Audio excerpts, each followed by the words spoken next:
Welcome to Adulting Decrypted. We are your hosts. I'm Gene, and I'm starting my first year of college. I'm Ashton. I'm a music performer, composer, and educator. I'm Gideon, a high school senior. I'm Roscoe, the dad. Those are my three sons, and this is Adulting Decrypted, where we discuss ways to become adults and the things we need to know to be successful at life. So I was thinking the other day as a parent, it's apparent from the joke that we heard. How can you tell if it's a dad joke? It's a parent. It's an apparent. So the other day as I was going through, I realized that something happens and I don't even realize that I'm doing it. And what it is, this is probably more of a parent episode, but it's going to be good for our listeners as well. How often do we find ourselves judging others? Too often. I think I agree with Gene. Probably often. Yeah, here's a thought. When was the last time you judged someone or something? If you can think of it. Anything come to mind quick?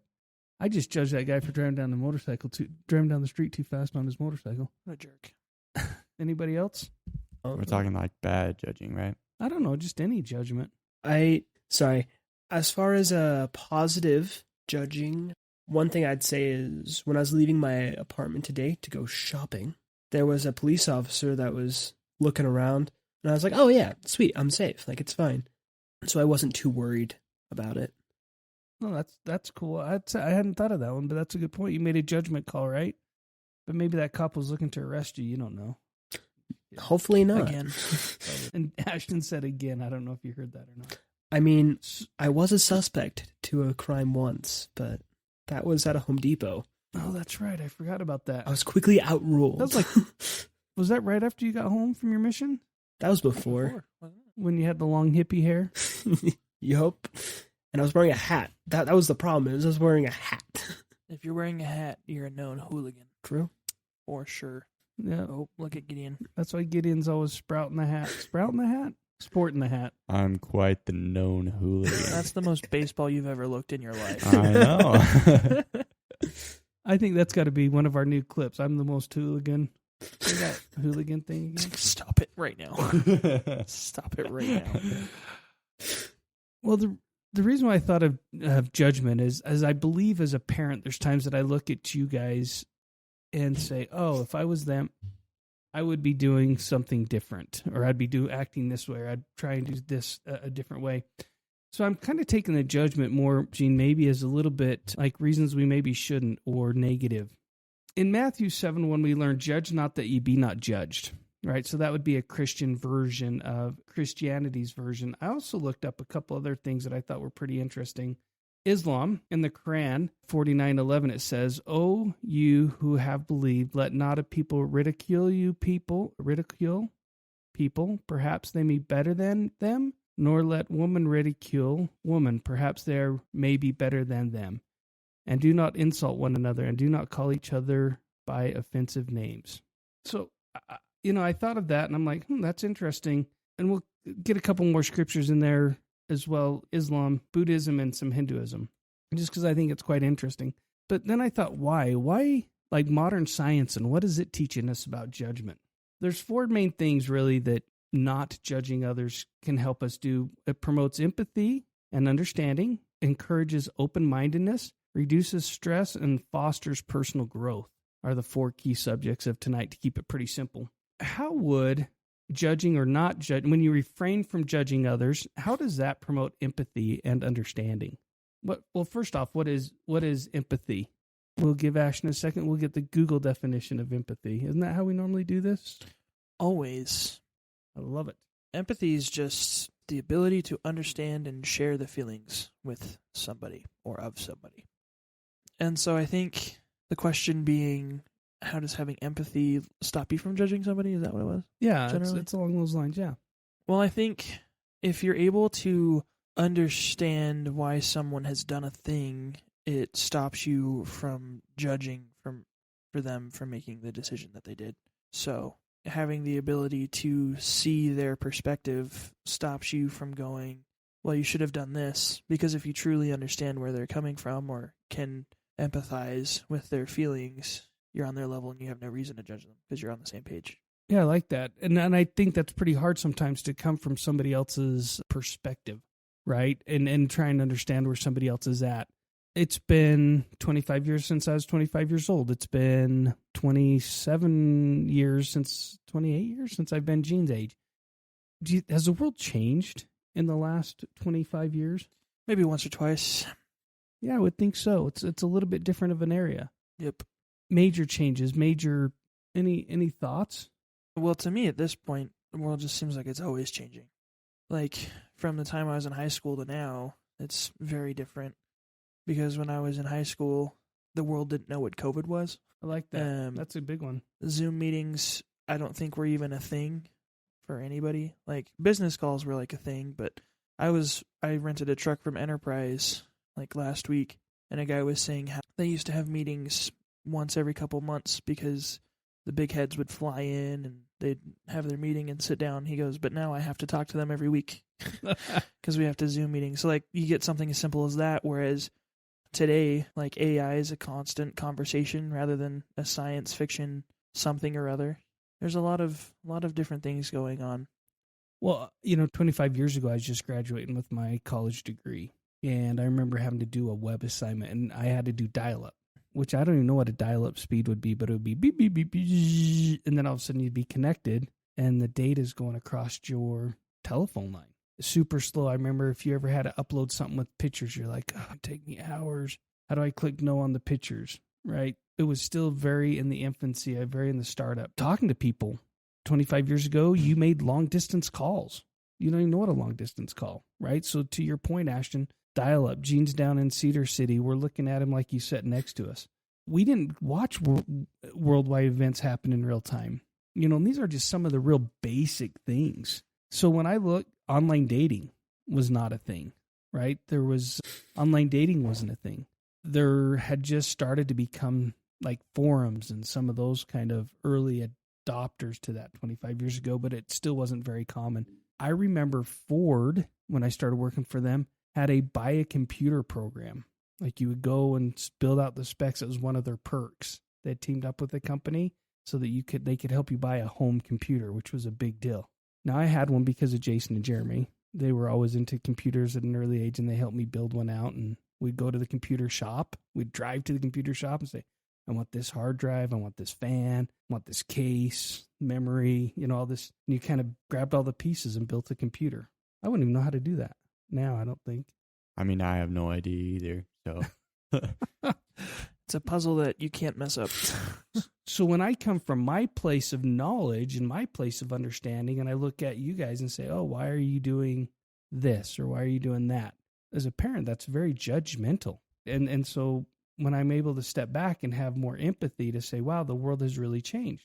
For example, I remember when I was leaving my first job, I approached Grandpa Ballard and said, hey, I'm going to be leaving Ford Motor Company. And he's like, why would you ever leave them? They're huge. You get one company, you stay with them the rest of your life, and they're amazing. Most of my friends that had started with Ford have been laid off, and some of them in the last 2 or 3 years, and they don't know what to do. They're going, everything's changed around me. So his perception versus my perception was totally different.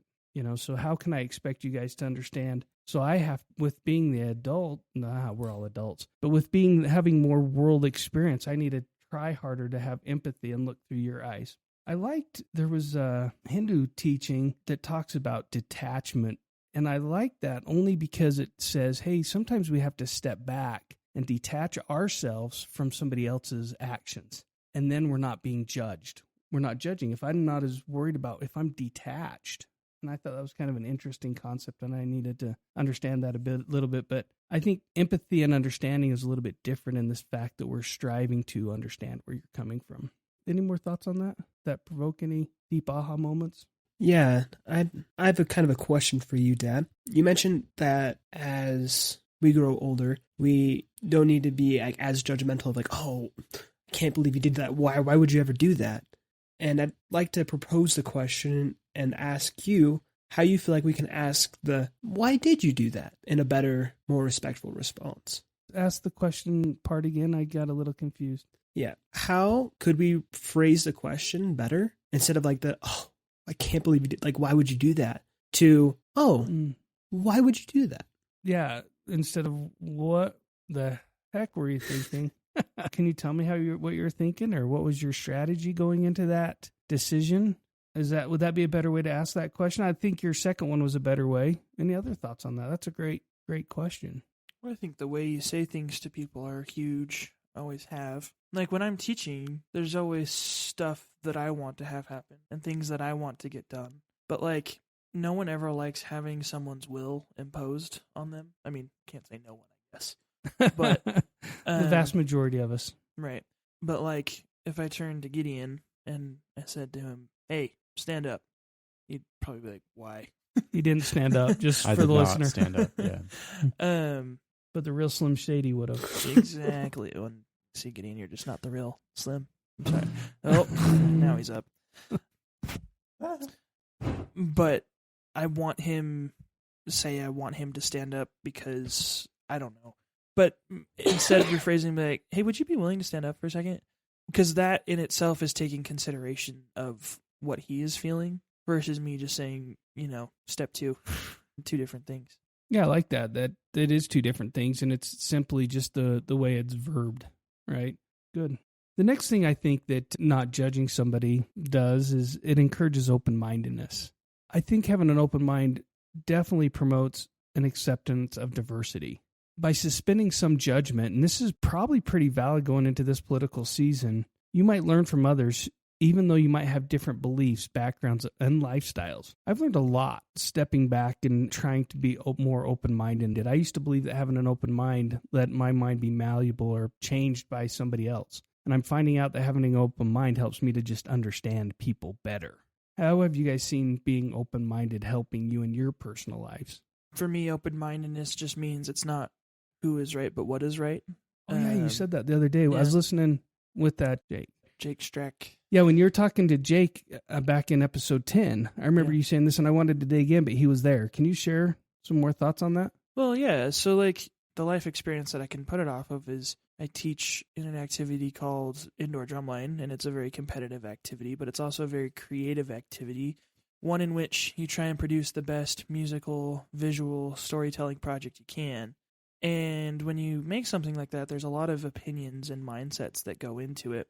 And for me, it's like, well, everyone's ideas come from somewhere, and every idea has validity. And so hearing and trying all the ideas is probably the best option. And it's not fun to work with someone creatively who just kind of says, "This is what's happening, do it." It's more fun to work with people where it's like, "Hey, this is what we want to accomplish. What are the ways we can do that?" And I don't remember, it was probably some Fortune 500 company, but I remember hearing someone talk about how they would write down all these ideas in a meeting. Everyone would take a second to make sure that they forgot, air quotes, which ideas they submitted, because sometimes you get married to an idea. Well, because you feel validated. I've been in those meetings where it's like, "Hey, this is my idea. If I can persuade you guys, then my idea is valid." Right. And so if you come across a creative decision and I've said something that I liked, or you've said something that you liked but I wasn't really with, but it turns out to be the right solution, that's okay, and it doesn't matter whose idea it was because we came to the best creative solution. And being married to your own ideas always limits the amount of creative exposure that you can have, for me. So it makes more sense to be willing to consider all perspectives, which then leads to just more fling ideas. So your quote again is, it's not about who is right, but what is right.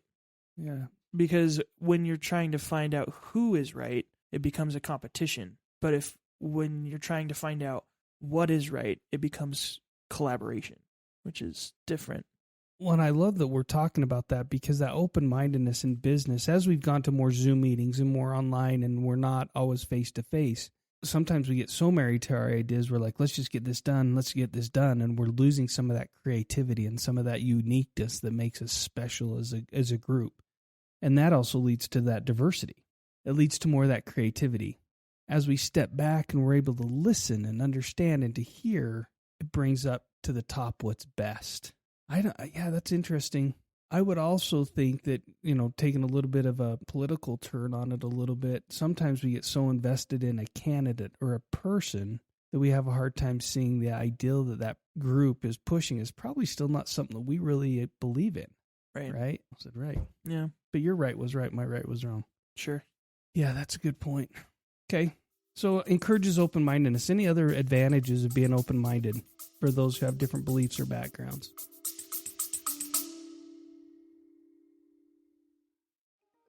Hello. If you're listening to this right now, that means you're currently listening to an episode of Adulting Decrypted. And let me just say thank you.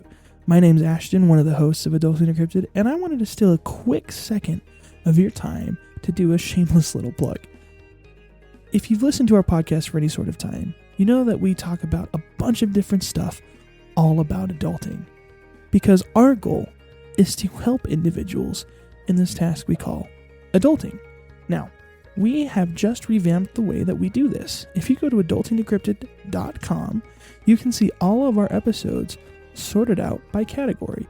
We've sorted it into financial, practical, emotional, social, and things just for fun. So, if any of those categories are of particular interest to you right now, you can go onto the website, look through there, and see all of our episodes that correlate with that specific thing.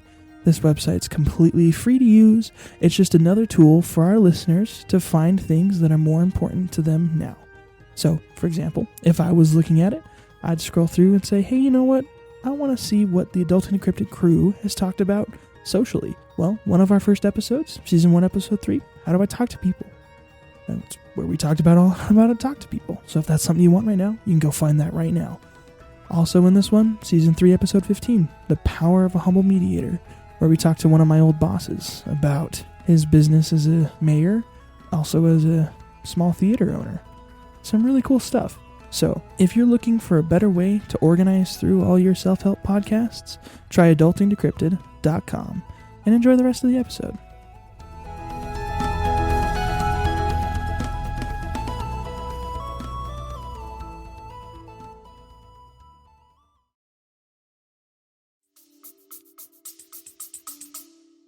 Well, and you can think about it in a scholastic sense, too.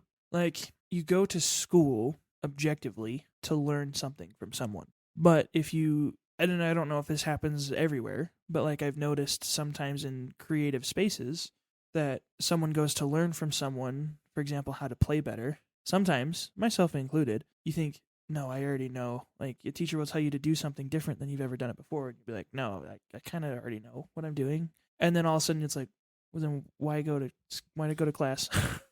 Why you go to school? You already know it all. And so, like in school, open-mindedness, if you don't have open-mindedness, there's no point.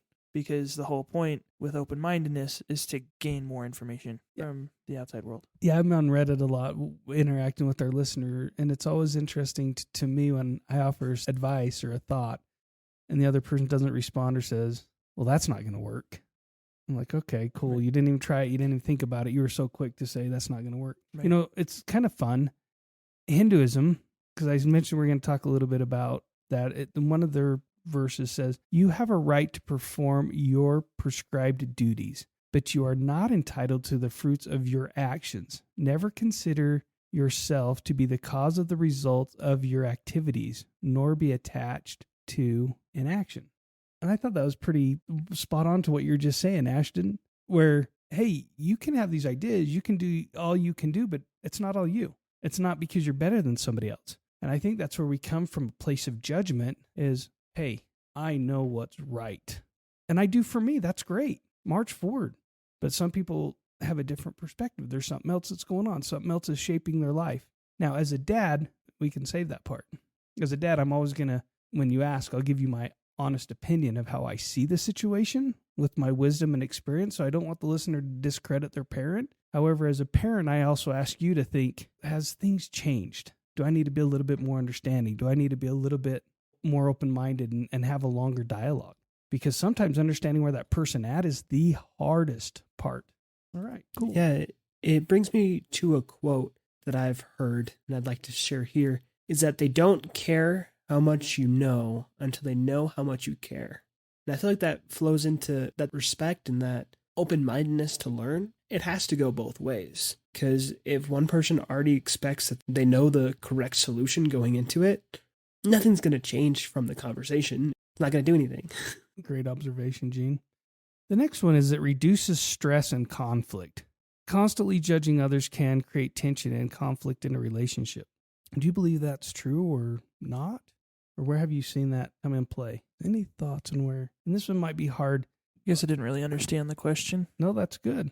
I think you and Gene were making eyes at each other, googly eyes. No, I was looking at myself. See, look, there I am judging. And I'm only looking as a second screen over. Here's good point, Ashton. Letting go of judgment can alleviate stress and promote peaceful interactions as you focus on accepting people for who they are rather than critiquing or condemning them. What I mean by that is as we find fault in others, it leads to more stress and conflict. By not judging others, how would that reduce that stress and conflict? Or by judging others, how have you, and that's probably the question I want to ask. How have you seen yourself have more stress or conflict with others because you judge them? My first one that I think of is driving down the street. Somebody pulls out in front of me, I'm automatically judging, are you an idiot? Can you not see down the street? What would make you think your car is going to go from 0 to 75 miles an hour when it's an old Ford Pinto? You can do it. Right. But the chances of you doing it are pretty slim, right? If I could reduce that, it reduces my stress immediately. If I'm not prejudging how that other person should act, my stress is done. I struggle with that being a little bit apathetic, but I do believe that there's some freedom in that not judging. Does it still count as judging if I turn it into a game so I can pass them and give them the most sarcastic thumbs up and smile I've ever given? I'm like, yeah, good job. You're really good. You're really, really cool. Oh, you've changed it from a loser to a thumbs up? Yeah, well, because one, they can make their day better, or they can be like, yeah, just funny. Because at that point, they get to choose. They don't know what I'm thinking. Because if I gave them an L or an angry face, they'd be like, oh, he's mad at me and he's wrong. But if you give them a thumbs up, they're like, wait a minute. Wait, what's going on here? Was he really happy with me or was he really irritated with me? And that is more fun. Yeah. Here's a great example that a parent I perceive, I know I did it. Gideon, is your room clean? Gideon, get up for school. Gideon, let's get out the door. Can you start freaking out for a second? I was like, it's pretty clean. But then if I take it to the next, I'm telling you what to do. Then if I go, oh, my kid's so lazy, my kid's so this, or my kid's so that, I'm starting to judge. Does that increase stress and conflict in our relationship? Yeah. Absolutely it does. And is there sometimes that maybe it warrants a conversation to say, hey, if you do this, this would be better for you? Sure, but in a place of growing and understanding, not always of criticizing and complaining, right? So if we took the other two in stride and said, okay, I want to be empathetic and understanding. Okay, he stayed up late. He has an early morning, whatever. If I'm open-mindedness to some of this, you brought me some studies. High schoolers need more sleep. Therefore, I need to sleep in, whatever. So I'm more empathetic. Now I can reduce that stress and be less judgmental. If you've accepted the evidence. That's fair. And I think it's a good time to discuss the evidence at that point in time. One of Gideon's stances was the school has no value because they're raising factory workers. Do you remember this conversation? We've probably had this conversation multiple times. Yep. So it appears that you're still at odds. Are we at odds? I mean, if you think I'm wrong, then yeah, I guess. What has my stance been to you? Do I care whether we're creating factory workers or not? Do you understand where I'm coming from yet? Just curious. I can't remember your point. I feel like it's been a while. Gene, we're going to watch them fight. You ready? This will be fun. My point is, and this is all I want to understand, is I don't care how you do it, if it's school or if it's online or whatever. I just want you to learn to learn. That's all I care about. That. And that makes sense. So we're in agreement. Dad's right. Go to school. Wait, hold on. It's not about who is right. So you missed that part. Oh, yeah. I agree that the point of learning to learn is good, not that school teaches that very well. And that's where we get into that whole debate on the way we're teaching. Is it Utah history or U.S. history? Maybe it's both, where you just go through and check off the boxes and you fill out. Utah history class was worthless. It was so stupid. PG Junior. You got to fix it. Because you just had to go find the three words in order, or okay. Whatever. If we haven't told our listeners this is wild. Our Utah history class, you'd walk in, the lights would always be off, and there'd just be a stack of packets, and they would be the script of a movie, but there would be blank lines. And then the whole grade of the class is you walk in, you listen to the movie, and the moment there's a blank on your page, you just fill in the word. And we did that for 2 to 3 hours a week, and that was it. And it wasn't good movies. No. Oftentimes it wasn't about Utah history. It was just a random old movie. I think the only requirement is it had to be on VHS and sepia. Yeah, on a 10-inch TV in the corner of the room, and you're in the back. You're like, I can't see this garbage. Anyways, so it's... And that's where Gideon and I can have open-mindedness. We cannot judge. No. No, I'm judging hardcore. That was dumb. So here's my question. Do you have stress thinking about it? Ashton putting his hands on his face right there in that moment said it still causes stress. It's just so dumb. I just can't imagine thinking, never mind. Do you not feel bad for the kids, Dad? I feel bad for the kids. That's what my page is from. It's about the kids. Think of the children. It's about the children. It's about... He can say that now that he's not there. It's no longer about him. It's about the kids. That's About the kids. That's awesome. I was in that same building. I almost went to the principal's office because I crushed fake weed. What? A new story. Yeah, it's a true story. And when we talk about honesty, maybe we can talk about that one. Okay. Basically, there was a bag of oregano. We were doing court, and when the jury was in session, the teacher was in the hallway with the jury. Me and a couple of other hooligans took the evidence, which was, again, a bag of oregano, smashed it with the judge's gavel, and then when the teacher came back in, she was furious, or it was a he was furious. And then the group of kids that I was with were going to blame it on just some random girl in the class. And so I took the blame for it, and he was like, I should have you expelled. I was kind of like, brother, this is oregano. You can relax a little bit. It's not your actual weed. Chill. If he had his actual weed, he probably would have been so stressed. Well, it's funny because our whole thing, I have no idea what weed looked like in junior high. That's just kind of how I grew up. But the guys that were doing it were like, this isn't how weed looks. Weed's more squishy. And so, anyway. All right. And so they squished it to look like weed. My open-mindedness allowed me to participate, but it also got me in trouble. Yeah, and this is great. And I think if we could stop judging our junior high's history teacher, we could eliminate some of that. They were both stress and history conflict. teachers. That's actually a really good point. Perfect. PG Not Junior, fix your judging. history program. That's what you get for hiring. It's about the kids. That's what you get for hiring sports coaches as academic teachers. Anyway. Okay. So Hinduism teaches us detachment. And that's what I'm going to talk about on this. We need to emphasize detachment from the fruits of one's actions. Judgment often arises from attachment to outcomes or expectations. You expected to love history. You expected not to get judged. And I can't say this with a straight face. So you have to detach yourself from some of that stress, Ashton. It's just a segue.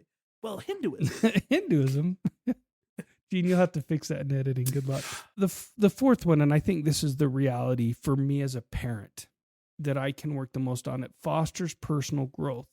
When I refrain from judging others, I am free to change my rigid thinking patterns of the past.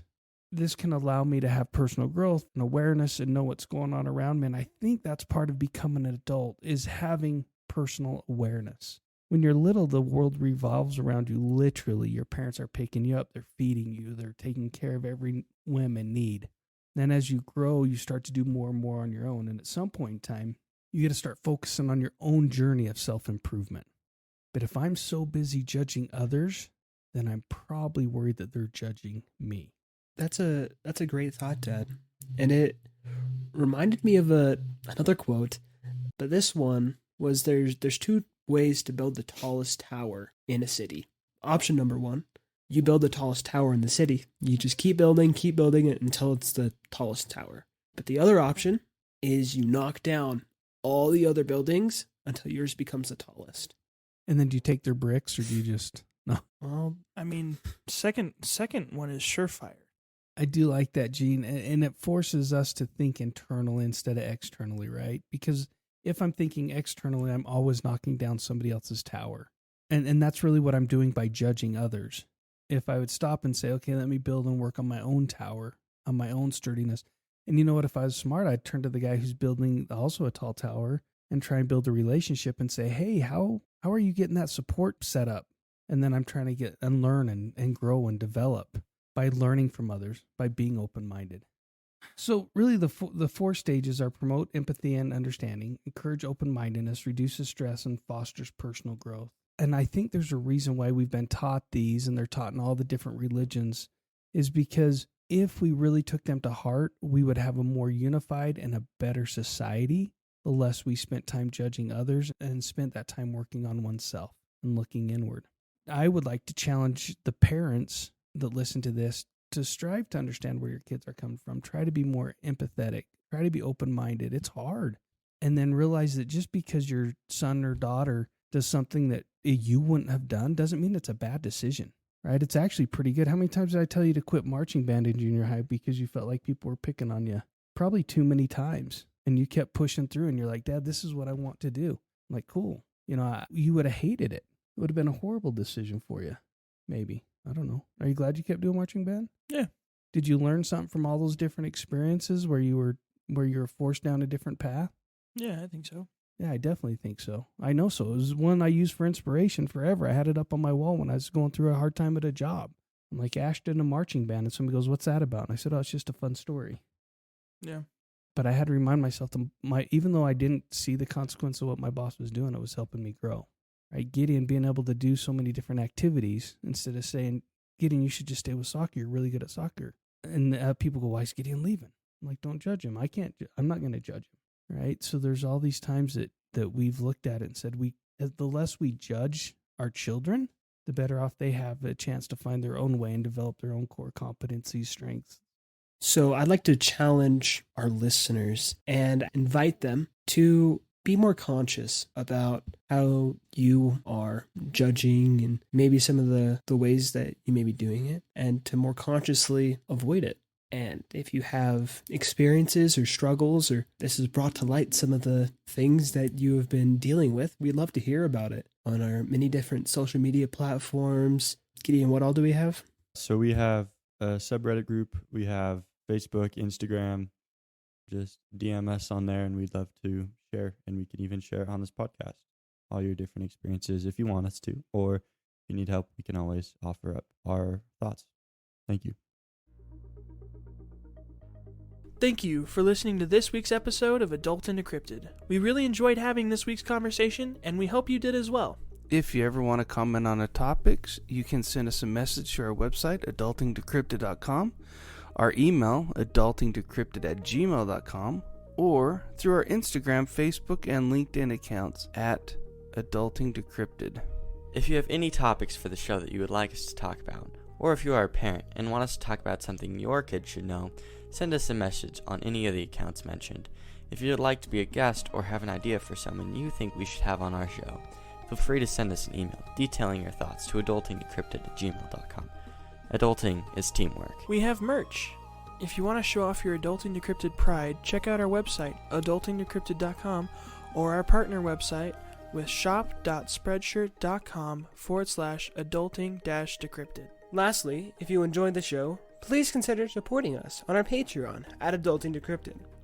Along with the benefits that come with our Patreon, and trust us, there are some pretty good ones in there, you will not only be helping us continue in the effort to make great content, but you will be part of a community of individuals all trying their best to adult. We appreciate you listening, enjoying, and leaving your positive reviews.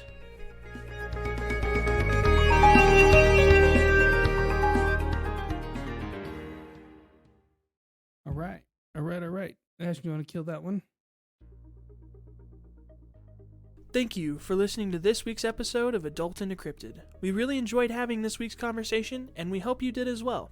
If you ever want to comment on the topics, you can send us a message to our website, adultingdecrypted.com, our email, adultingdecrypted@gmail.com, or through our Instagram, Facebook, and LinkedIn accounts at Adulting Decrypted.